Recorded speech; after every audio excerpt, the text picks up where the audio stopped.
Top stories for today, October 12, 2020. Marinduque Representative Lord Alan Velasco is elected as the new House Speaker in a gathering in Quezon City. President Duterte calls for a special session to pass the 2021 national budget. Diving and trainings are now allowed. And Leyte youth leaders join campaign against disinformation.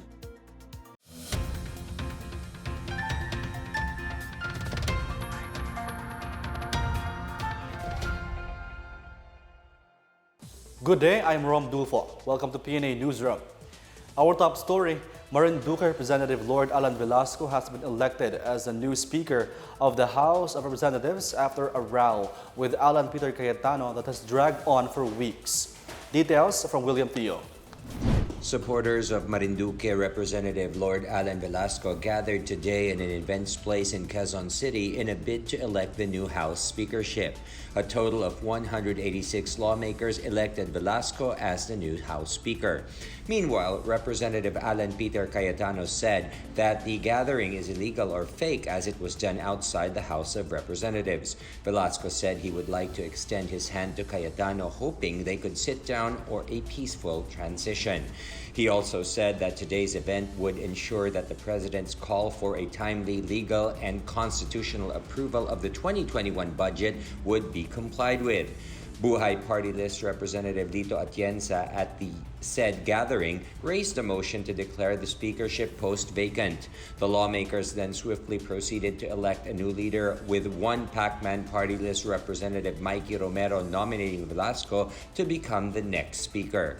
Other representatives also nominated Velasco for the speakership post, including Albay Representative Joey Salceda, Oriental Mindoro Representative Doy Liachon, Rizal Representative Jack Tuavit, Ilocos Sur Representative Christine Singson Mihan, and Negros Occidental Representative Francisco Benitez, among others. During the same gathering, lawyer Joselia Bighani Sipin was elected as Secretary General, and retired Police Major General Mau Aplaska was installed Sergeant of Arms of the House of Representatives. Prior to this, a manifesto circulated wherein 187 lawmakers have called to assemble, declare the speakership post vacant, and elect Velasco as the House's next top leader. The lawmakers slammed the move of the House leadership to unceremoniously terminate the budget deliberations and approve the 2021 General Appropriations Bill on second reading on October 6. For the PNA Newsroom, I am William Theo. Meanwhile, presidential spokesperson Harry Roque reiterated the call of President Rodrigo Duterte to pass the 2021 budget. The President does not want to be involved in politics. Natagam na ako. Natagam is the Visayan word for nadala na ako. Yan po ang verbatim na sinabi ng Presidente nung siya'y nanawagan sa mga kongresista natin na isang tabi po ang politika. Ayaw kong makialam sa politika sa Kamara, natagam na ako, ang importante maipasa ang proposed 2021 budget. Ang proklamasyon na inisyu po ng Presidente, Proclamation 1027, ay tumatawag sa Kongreso na magkaroon ng special session mula po bukas at 13 ng Oktubre hanggang 16 ng Oktubre. Inaasahan ho ng Presidente na sang-ayon sa proklamasyon nito, magtitipon-tipon po ang lahat ng miyembro ng Kongreso bukas para talakayin ang budget at hindi po ang politika. Diving and TESDA trainings are now allowed under the general community and modified general community quarantine status. Presidential spokesperson Harry Roque made the announcement based on the latest IATF ruling. Pinayagan din po ng IATF ang face-to-face trainings and assessments ng technical vocational institutions at TESDA technology institutions sa mga lugar ng community quarantine ay GCQ or mas mababa. Binuksan na rin po ang ilang dive establishments, kasama na po yung mga dive establishments sa Batangas, at ito po ay pinayagan na ang diving sa mga lugar na nasa ilalim ng GCQ or MGCQ. Kaugnay nito, maglalabas po ng guidelines ang DOT para sa recreational diving. Pulse Asia is standing by the integrity of the recent survey showing 9 out of 10 Filipinos approve of the performance of President Duterte. Pulse Asia President Ronald Holmes said for over 20 years, all their survey have been conducted in the proper manner and that the survey was done with integrity and that it has not been influenced by anyone. In the non-commissioned survey, President Duterte received 91% trust rating and 84% approval on his administration's COVID-19 response. Holmes said it is the mandate of Pulse Asia to release the results of their surveys even if they do not always agree with the results. Malacanang thanked the public for the high performance and trust ratings they gave to the president, saying the government will continue to work to mitigate the impact of the COVID-19 pandemic in the lives of Filipinos. The resumption of motorcycle taxi operations is seen to expand the transport options of commuters as well as restore the livelihood of riders.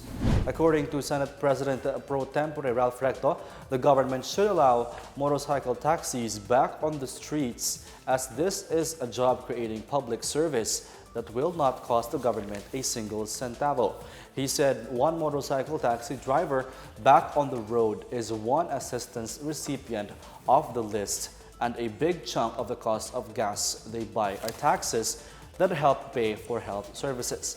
Recto, however, says the motorcycle taxis should only be allowed on the road again if they will meet stringent health and safety protocols the government will impose. He said the resumption of motorcycle operations can even be done gradually. Still to come, about 250,000 OFWs reunite with their families. More on these when the PNA Newsroom continues.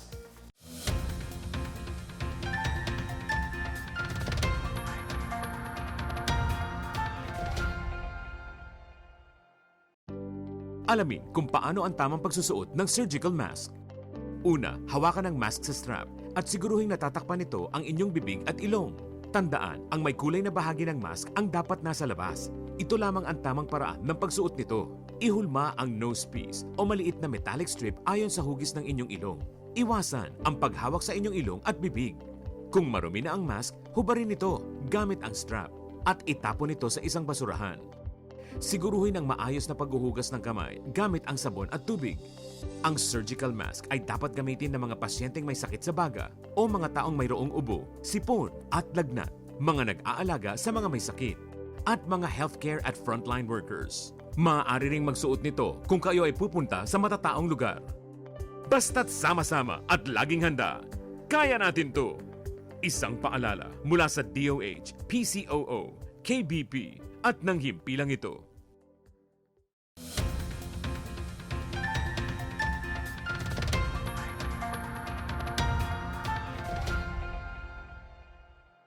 Hospitals across the country are utilizing telemedicine services to treat patients for non-COVID-19 cases. But why are doctors still encouraging patients to see them in person?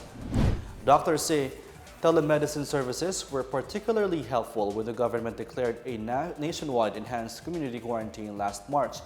But even after quarantine restrictions were eased, patients have been reluctant to visit hospitals for fear of contracting the virus. Although telemedicine offers increased access to healthcare at the time of pandemic, doctors say it has limitations and potential risks, one of which is the lack of interaction that limits a physician from making a correct judgment on their patients' conditions. Health professionals predict that more patients will start having more confidence to return to clinics when a vaccine against COVID-19 is finally made available globally. Currently, the Department of Health offers telemedicine services via the numbers you see on your screen.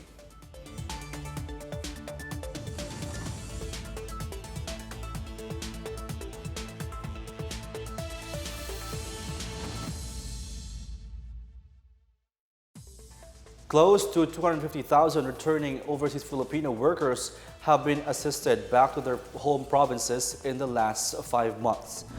The Department of Labor and Employment said as of October 11, about 248,000 Filipinos have been reunited with their families in the different parts of the country. The government has started sending home OFWs en masse in May. The workers were affected by the COVID-19 pandemic. Dole adds the latest batch of OFWs comprised of about 2,400 individuals were sent to the respective home provinces on Saturday, October 2. TESDA is encouraging repatriated overseas Filipino workers who wish to acquire new practical skills to avail of technical vocational education and training programs, or TVET. TESDA Deputy Director Anicito Bertiz said OFWs may freely enroll in state-run or accredited private training schools without having to pay for any tuition or miscellaneous fees. TVET program graduates can use their newly acquired proficiencies to establish small tax-exempt, home-based jobs or get new jobs. Zero tuition in TVET schools forms part of President Duterte's universal access to quality tertiary education. Over 200,000 OFWs have come home since the COVID-19 pandemic began, according to the Department of Foreign Affairs. The number of dengue cases in Nueva Ecija has decreased by 72.9%. The Provincial Health Office reported the decrease in the number for the first 9 months compared to the same period last year. The top 10 areas in the province with the most number of cases include Cabanatuan City with 337, followed by Gimba with 151, Quezon 89, Jaen 87, San Antonio 86, Gapan City 85, Santa Rosa 83, Talavera 81, General Tino and Santo Domingo with 79 cases each. North Cotabato has opened another big isolation center for COVID-19 patients. The modern isolation facility at Mlang District Hospital is equipped with 15 million pesos worth of RT-PCR machines, which can test 1,000 persons daily. It also has mobile X-ray machine, ventilators, and delivery room, and it already had the certification to operate from the DOH. Governor Nancy Catamco lauded local health professionals for working on the establishment of the facility. Aside from Mlang, the province has isolation facilities in President Roxas, Midsayap, and Kidapawan City. To date, North Cotabato has 207 COVID-19 cases, including 50 active cases, 157 recoveries, and 2 deaths.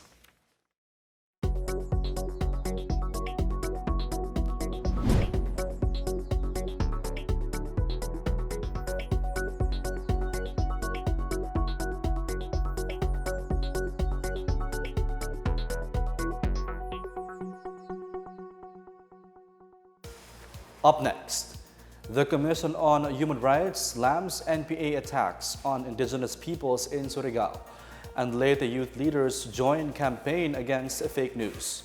The PNA Newsroom returns after these reminders.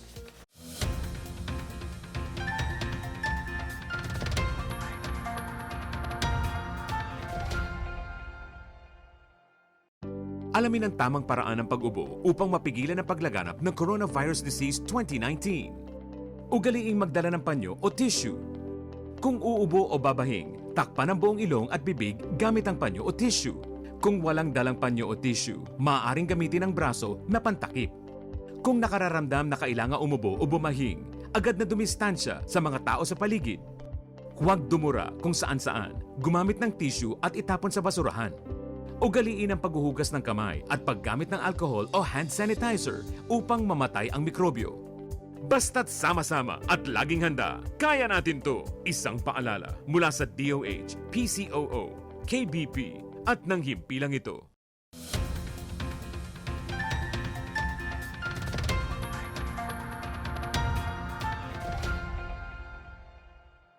The Commission on Human Rights condemned the killings of indigenous peoples by the Communist New People's Army, or NPA, in Surigao del Sur early this month. CHR spokesperson and lawyer Jacqueline De Guia expressed heartfelt condolence to the victims who were killed by NPA rebels.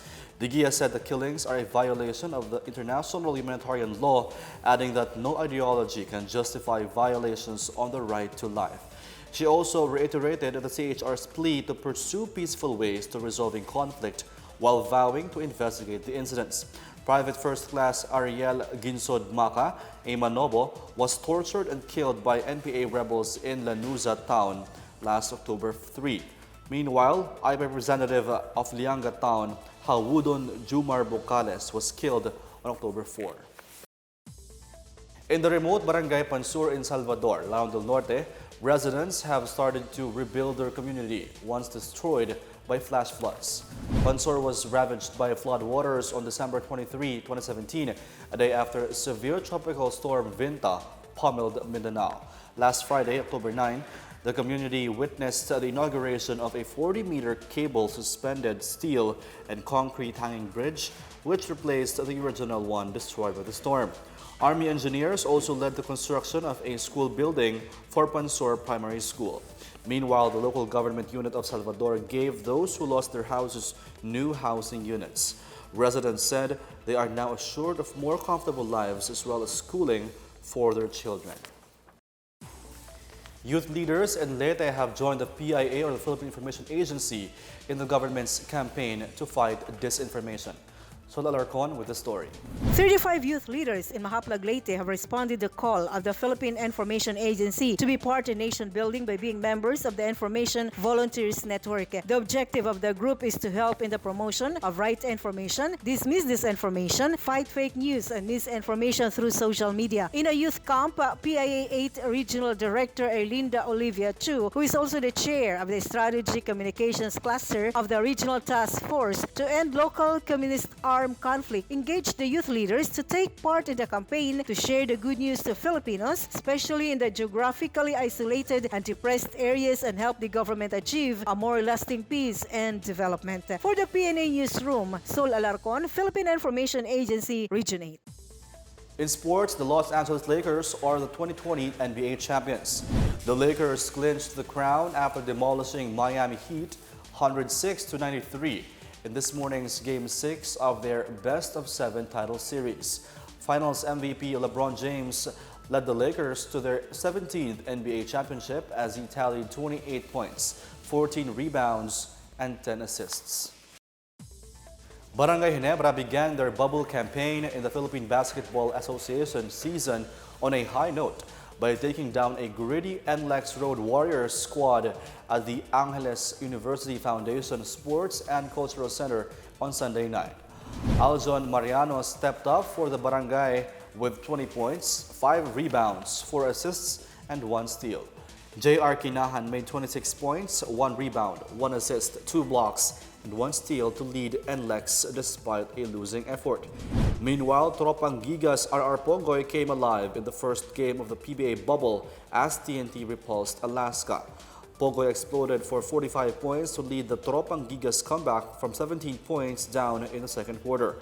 However, it was teammate Jason Castro who finished the job, scoring 6 straight points out of 28, including the dagger layup with 27.9 seconds remaining in the fourth quarter. Abu Trader put up 17 points, 3 rebounds, 1 assist, and 2 steals for Alaska. The spirit of Christmas comes alive in Pampanga amid the COVID-19 pandemic. Brilliant displays of lights appeared early at stores, streets, and houses in San Fernando City, the Christmas capital of the Philippines. Colorful, lively, and bright paroles in San Fernando were likewise put up along the Abacan Bridge, Pandan Bridge, and Friendship Highway Bridge in Angeles City. It's also business as usual for lantern makers and sellers in the province. Although their sales have been affected by the COVID-19 pandemic, they said people are still buying lanterns for Christmas. The city government of San Fernando has vowed to continuously support this industry despite the pandemic. Mayor Edwin Santiago assured the staging of the much-awaited Giant Lantern Festival amid the pandemic under the new normal setup.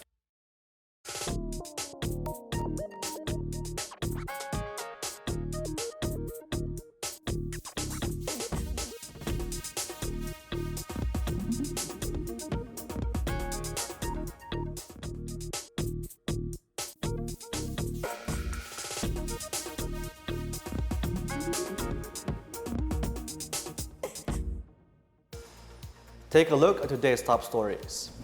Marinduque Representative Lord Alan Velasco is elected as the new House Speaker in a gathering in Quezon City. President Duterte calls for a special session to pass the 2021 national budget. Diving and trainings are now allowed. And Leyte youth leaders join campaign against disinformation. Thank you for watching another episode of the PNA Newsroom. To check more news content, check our webpage or check the Philippine News Agency's Facebook and Twitter accounts. For more stories about the government and how it serves Filipinos, look for these hashtags on all our social media platforms and websites. We are shown on PCOO and its attached agencies. Also watch us on television on PTV4 and IBC 13.